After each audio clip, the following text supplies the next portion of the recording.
Queridos, vamos abrir nossa Bíblia na carta de Paulo aos Efésios, capítulo 1, versículo 18. Efésios, capítulo 1, versículo 18 e versículo 19. E eu quero ler com você, na nova tradução da linguagem de hoje, chamada NTLH, que é uma tradução da Bíblia, numa linguagem bem simples, para que você entenda a mensagem que o apóstolo está escrevendo para nós, a mensagem que Deus tem para você. E olha só, o que a Bíblia está, desejando para você.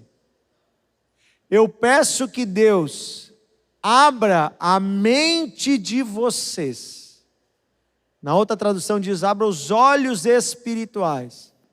Aqui diz, a mente de vocês, para que vocês vejam a luz dele e conheçam a esperança para a qual ele os chamou. E também para que saibam como são maravilhosas as bênçãos que ele prometeu ao seu povo. E olha agora o versículo seguinte. E como é grande o seu poder que age em nós, os que cremos. E esse poder é a mesma força poderosa que ele usou quando ressuscitou Jesus Cristo e fez com que ele se assentasse ao seu lado no mundo celestial. Amém? Deixa para nós o versículo 18 na tela. Olha a oração do apóstolo. É uma oração pela igreja, é uma oração por todos os que creem em Deus. Ele está pedindo que Deus abra a nossa mente, para que a gente conheça a Ele e que a gente compreenda a esperança e a vocação que temos e como são grandes as bênçãos e as promessas de Deus. Sabe por que ele está falando isso, irmãos? Porque no nosso dia a dia nós vivemos nesse mundo. E a nossa tendência é olhar apenas com os olhos naturais. E se você olhar apenas com os olhos naturais, você vai enxergar problemas. Problemas no seu casamento, problemas no seu corpo, problemas na sociedade corrupta, violência, guerra. Esse é o mundo que nós enxergamos. E muitas vezes parece um mundo sem esperança. Quando você se olha no espelho, se você for sincero, também você vai enxergar um pecador. Uma pessoa que mesmo quando tenta acertar, faz coisas erradas. Quem já se sentiu assim? Se fui só eu, que bom que não fui só eu. Essa é a nossa realidade. Porém, há uma outra realidade. Além da realidade que os nossos olhos naturais enxergam. Além da realidade da miséria humana. Além da realidade dos problemas circunstanciais que nos cercam. Há uma outra realidade. E essa realidade é a realidade espiritual. Esta realidade é o que hoje nós chamamos de promessa de Deus, de presença de Deus. E são as maravilhosas bênçãos que o Senhor já preparou para nós e que são nossas no mundo espiritual. Por isso Paulo diz, eu peço que Deus abra os olhos de vocês, os olhos do entendimento. E nessa tradução simplificou dizendo que abra a mente de vocês, para que vocês entendam a riqueza que vocês têm. Coloca na Nova Almeida atualizada. Ali chega a dizer assim, a riqueza que vocês têm como herança junto com todos os santos. Olha só, a esperança. E depois vai falar da riqueza. N-A-A. Muito bem. Peço que ilumine os olhos do coração de vocês, para que vocês saibam qual a esperança da vocação de vocês, e qual é a riqueza da glória da sua herança nos santos. O que significa isso? O que é herança? Herança é algo que nós vamos um dia receber. É algo que um pai deixa para os seus filhos. E Deus tem preparado para nós coisas maravilhosas. E não são poucas, e não são pequenas, e não são passageiras como as coisas desse mundo, mas são grandes e maravilhosas bênçãos que estão disponíveis para nós os que cremos. E quando fala ali, né, junto com todos os santos, a nossa herança nos santos, o que quer dizer nos santos? Os santos são aqueles que foram lavados pelo sangue de Jesus. Nessa terra não há ninguém perfeito, mas Deus nos chama de santos, porque nós fomos santificados. Quando você se arrepende dos seus pecados, quando você confessa a Deus, você vem com humildade diante de Deus e diz: Senhor, eu sou pecador, mas eu clamo, me perdoa, Senhor, me lava, eu não quero mais ser como eu era. Deus não somente te perdoa, mas Ele te purifica, e Ele olha para você como um santo. Não porque você merece, mas porque santo é aquele que derramou o sangue em favor de você. O nome dele é Jesus de Nazaré.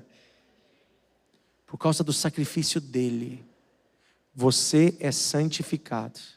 Você é chamado para a família de Deus. Você passa a fazer parte do povo de Deus. O seu nome é escrito no livro da vida. Você é chamado para a mesa do Senhor. Você é chamado para a comunhão com os santos. Ou seja, espiritualmente você está sentado na mesma mesa que Abraão, Isaac, Jacó, que os 12 apóstolos e que todos os santos que já morreram. Você é herdeiro junto com eles das grandes promessas de Deus. E isso nos traz o quê? Esperança. Os dias podem estar difíceis. Os problemas desse mundo podem ser grandes. No Brasil a gente sempre se surpreende. Quem aqui quando olha jornal às vezes se surpreende como o Brasil consegue ir fundo na sujeira, na corrupção, né? Sempre tem uma novidade, né? Gente, o ser humano é criativo para fazer o mal, né?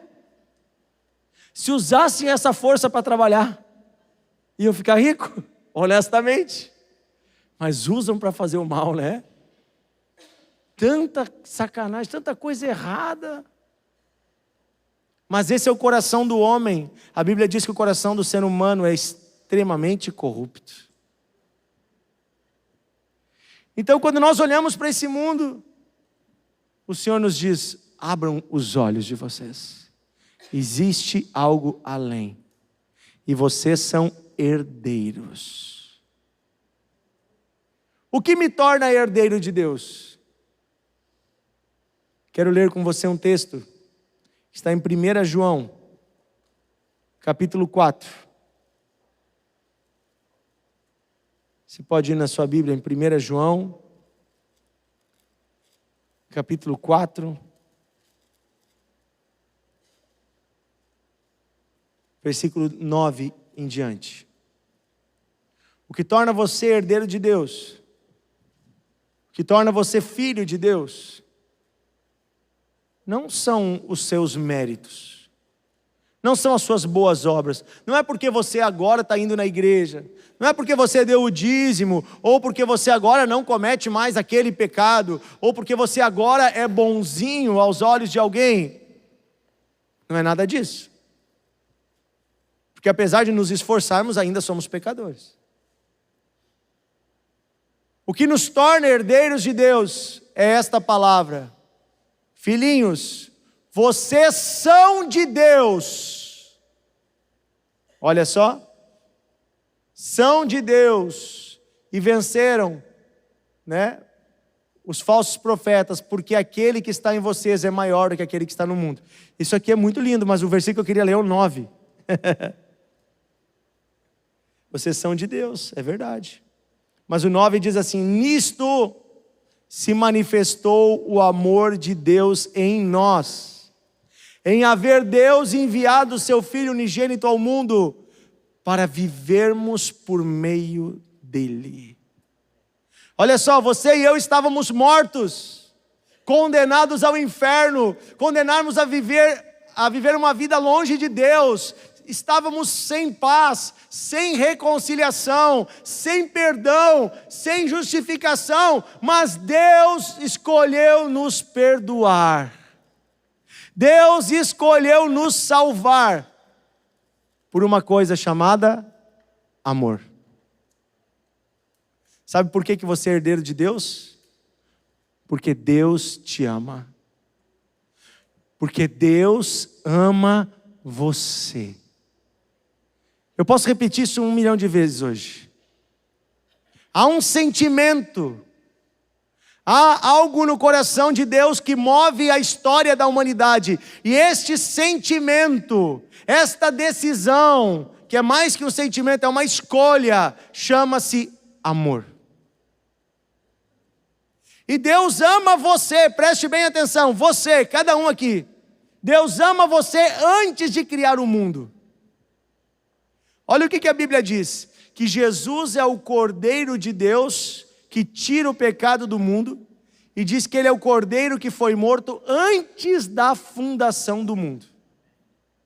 Essa semana eu estava explicando para os alunos lá na escola, por que Jesus foi morto antes da fundação do mundo? Como assim? É estranho, né? Mas Jesus morreu agora há 2000 anos, o mundo já está fundado há muito mais tempo. Vou explicar para você. Quando Deus foi criar a vida, quando Deus foi criar o planeta Terra, Deus criou tudo, os animais, as plantas, e é tudo lindo, é tudo maravilhoso. Esse final de semana, eu dei uma passada com a minha família lá no Gramado Zoo. Gente, eu vi uma arara vermelha, desse tamanho assim, coisa mais linda. O tucano com um bicão desse tamanho.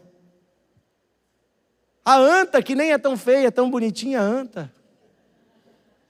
Né? Agora, o bichinho da moda, que é a capivara. Mas tinha lá o leopardo. Tinha lá tinha uma jaguatirica, que é tipo um gatão desse tamanho assim, coisa mais linda, pintadinha.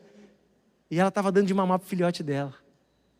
Gente, Deus criou tudo isso. E quando Ele criou tudo isso, Ele disse, ainda está faltando algo.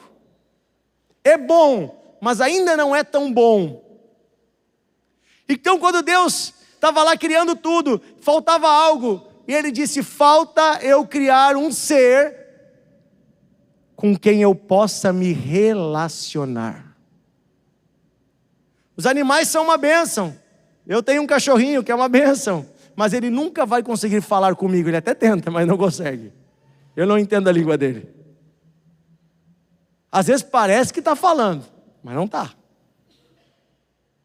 Eu nunca vou conseguir discutir a minha filosofia com o meu cachorro. Falar sobre as complexitudes da vida, sobre a minha ignorância.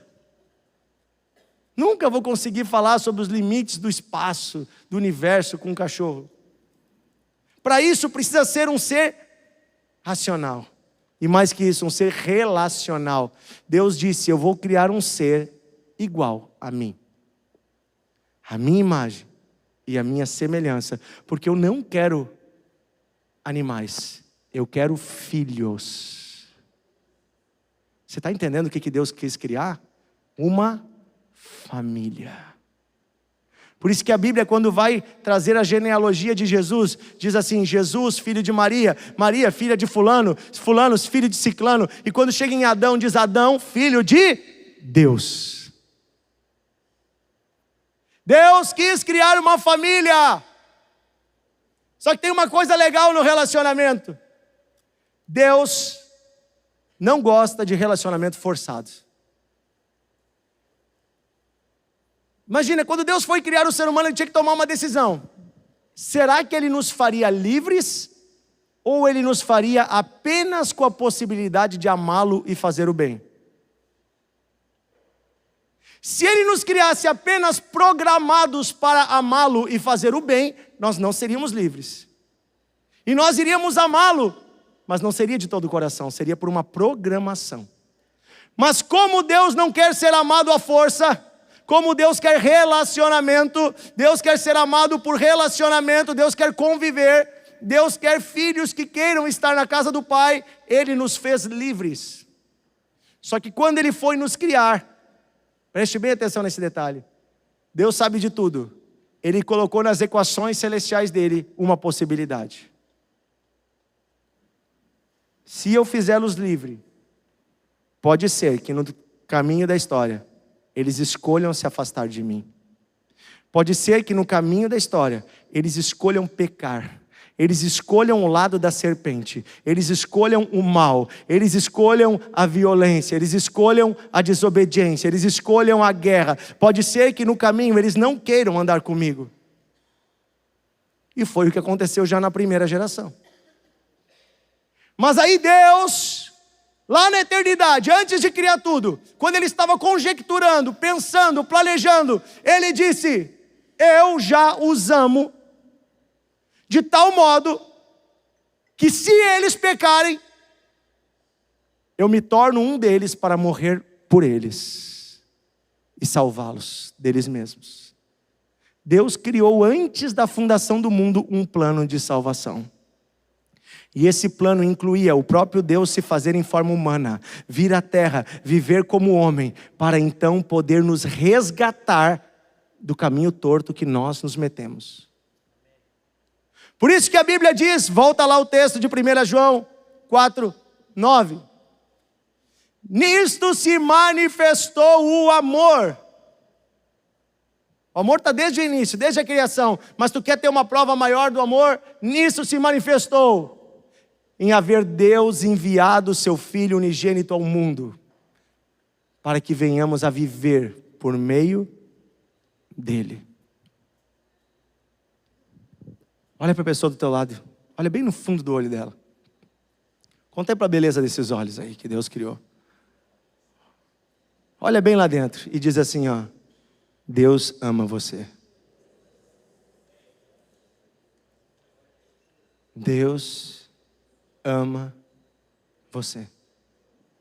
E quando Ele estava decidindo o que faria por você, Ele escolheu enviar o Filho dele para morrer pelos teus pecados,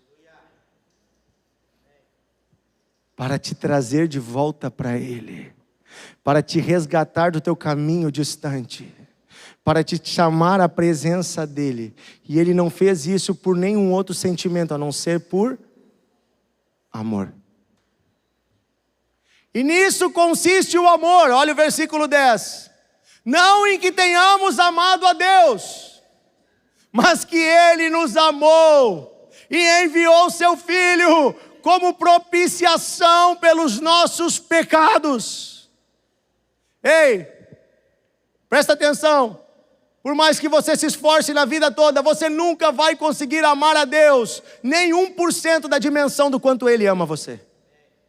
Por mais que você decida, eu vou me dedicar à oração, eu vou me dedicar à Bíblia, eu vou me dedicar à igreja, eu vou cuidar dos órfãos, eu quero me doar ao Senhor, e você conheça Ele mais, e mais, e mais, e você vai amá-lo mais, e quando você estiver no auge do seu amor por Deus, ainda será uma pequena faísca perto da grande chama que é o amor que Deus tem por você. Nisso consiste o amor, não que você amou a Deus, mas que Deus te amou.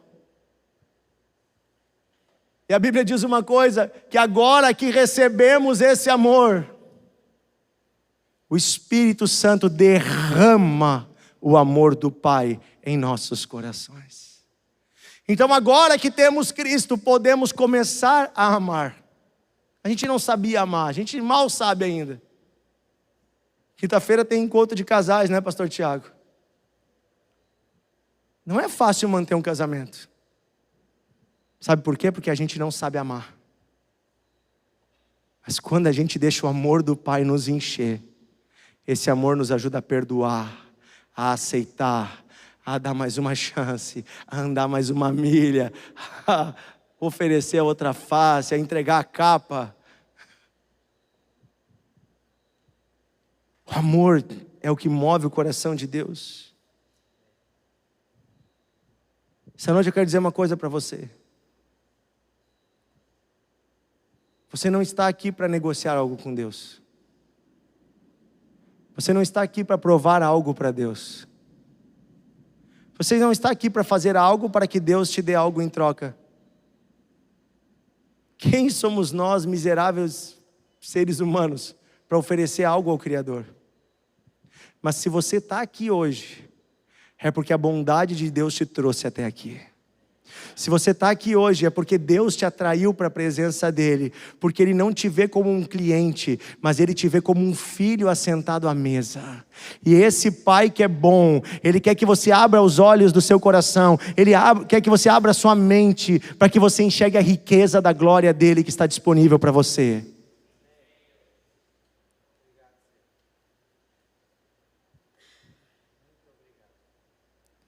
Qual pai que vendo um filho em necessidade não acode? Qual pai que vendo o filho pedir ajuda, não dá ajuda? Se nós que somos maus damos coisas boas aos nossos filhos, imagina o nosso pai que é amor. Se hoje de todo o coração você pedir ao Senhor, não há nada que o Senhor não possa te dar. Não há nada que o Senhor não possa fazer. Não há impossíveis, não há nada difícil para Deus, porque Ele com a palavra, Ele produz o que não existe.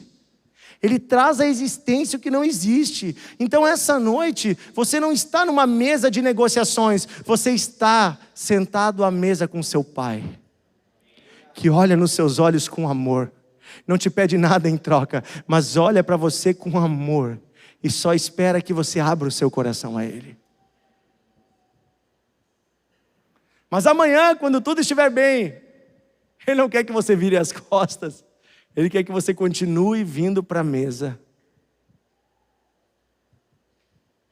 Quem aqui tem filhos grandes já, que os filhos já casaram? Vocês gostam de receber visita do filho de vocês? Como é que se sentiriam se ele viesse só quando precisa de um dinheiro emprestado? Você ia se sentir meio usado, né? Mas eu aposto que ainda assim, você estenderia a sua mão se você tivesse. Deus está chamando você para ser família com Ele. Deus ama você. Quero convidar a banda para vir aqui. E eu quero ler Romanos 8, versículo 31.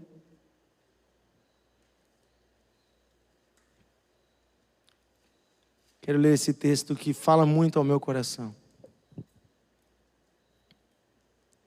O que diremos então, à vista dessas coisas? Das dificuldades, das lutas, das provações, das tribulações, das guerras, das crises econômicas. O que diremos, pois, à vista de tantas circunstâncias desafiadoras, de casamentos desmoronando, de pais matando filhos, de violência nas ruas? O que diremos, pois, quando os juízes torceram o juízo? Quando o que era justo não é mais justo? O que diremos, pois, em um mundo tão conturbado? Se Deus é por nós, quem será contra nós? Olha bem para mim. Você não está sentado à mesa de qualquer um. Você está sentado à mesa do seu Pai, que é o Rei dos Reis e o Senhor dos Senhores. Ele é Deus presente e poderoso. Você não está na mão de políticos ou de governos. Você não depende de homens. Você depende de um Deus que sustenta todas as coisas com a sua mão poderosa. De um Deus que faz chover sobre bons e maus. De um Deus que manda as suas bênçãos. Sabe o que eu posso dizer para você? Confie no Senhor. Ouça a voz do Senhor. Entregue-se ao Senhor. Deixe Ele encher seu coração com o amor dEle. A Bíblia diz que o verdadeiro amor, o amor de Deus, lança fora todo o medo. Você tem medo de ser aceito? Você tem medo dos seus negócios não darem certo? Você tem medo do que vai ser da economia? Você tem medo de ficar doente, tem medo de morrer. Ei, meu irmão, abra os olhos do seu coração. Abra os olhos do seu coração. Você não está na mão de homens, você está na mão de Deus. E se Deus é por ti, quem será contra ti? Se Deus é por ti, quem será contra ti? Não temas nada. Foi Deus que te deu a vida, e você vai respirar, e o seu coração vai bater enquanto o Senhor tem propósito para você nessa terra. E quando terminar esses dias, você vai aí iniciar a verdadeira vida no encontro com o Senhor. O melhor vem depois.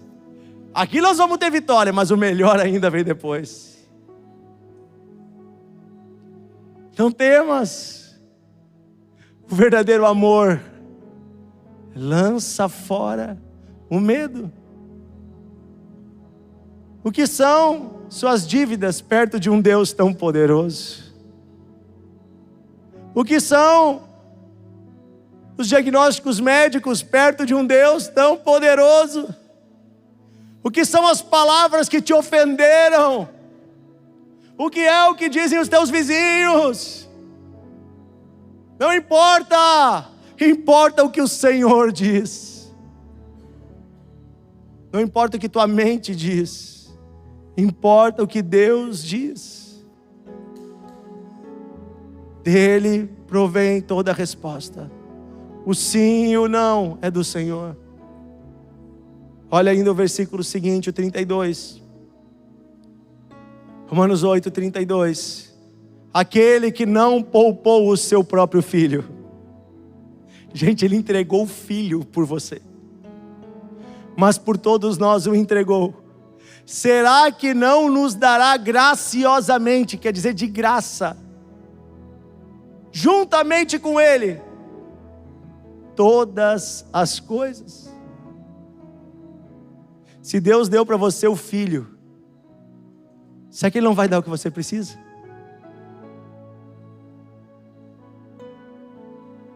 Será que Deus vai negar algo para você?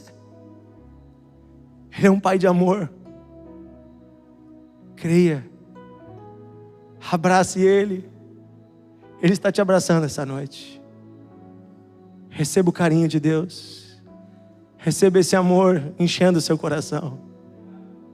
Conforme esse amor vai entrando, o medo vai saindo. Feche teus olhos, vamos orar. Pai, estamos cheios de tantas coisas neste mundo. Tantas preocupações e ansiedades que nos tomam, nos cercam, nos envolvem. Cuidados deste mundo. Mas essa noite o Senhor nos chama para abrirmos a mente para a realidade da Tua presença. Para abrirmos os olhos espirituais para enxergar além.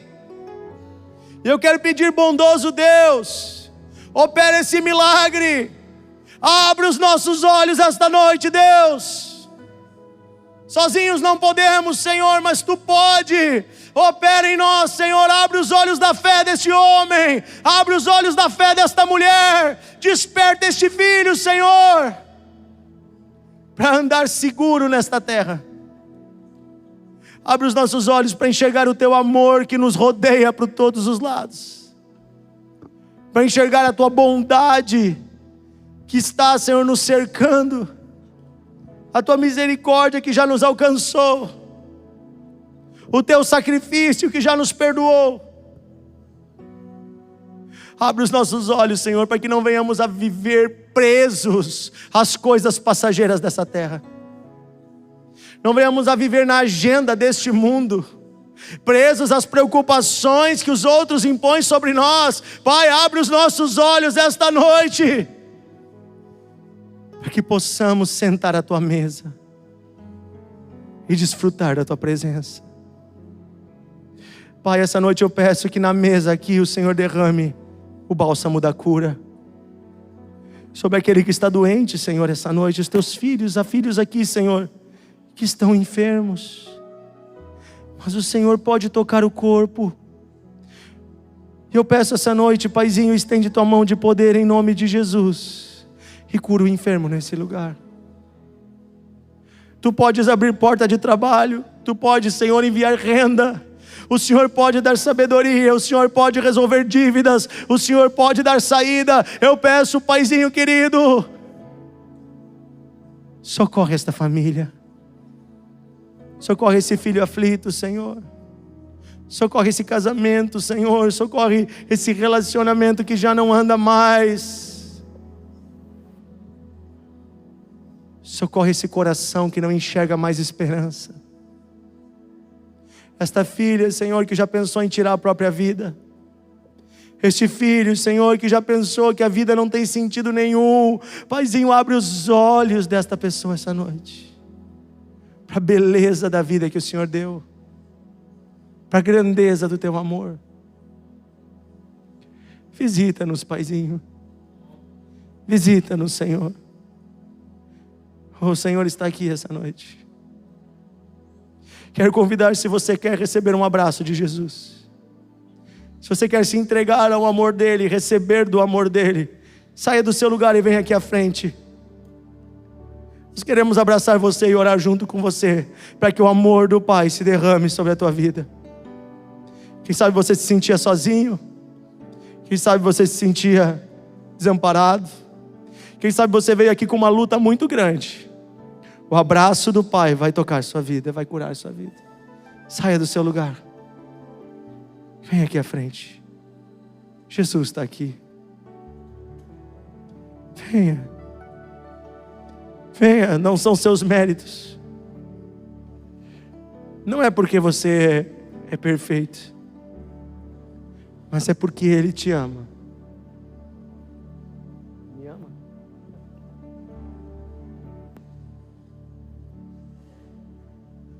Jesus está aqui, Jesus está aqui. Feche teus olhos. Todos que querem oração podem vir aqui à frente. Nós vamos orar, nós vamos declarar o poder de Deus, declarar o amor de Deus te envolvendo. Nada vai te prender, nada vai te segurar. Se havia opressões malignas, se haviam espíritos malignos prendendo a sua mente, se havia espíritos de morte, de violência, de prostituição, de impureza, de promiscuidade, Deus vai te libertar essa noite. Chega de dor, chega de sofrimento. Você está na mesa do Pai. Você está na casa do Pai.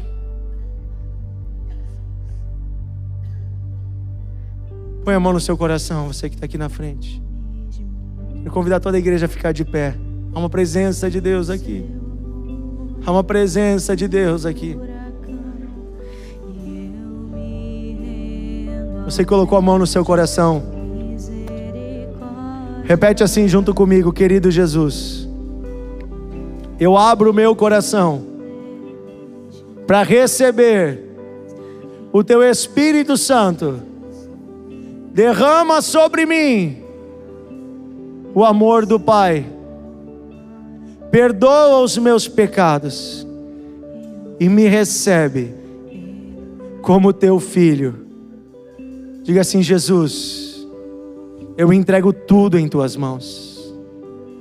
Toda a minha vida, minhas dores, minhas angústias. Visita-me, Senhor. Opera, Senhor. Realiza, Senhor. Ajuda-me, Senhor. Eu clamo em nome de Jesus. Em nome de Jesus. Aí está o poder de Deus te tocando. Aí está o poder de Deus te tocando. Aí está o amor de Deus. As dores saem agora, pelo nome de Jesus. A doença sai agora. Você é curado. A ansiedade vai embora. A depressão se vai. Pensamentos de morte somem agora. Aí vem a paz de Deus sobre você, em nome de Jesus. Em nome de Jesus. Aí está o poder de Deus te tocando. Receba. Receba. Deus está te abraçando com os braços de amor dele.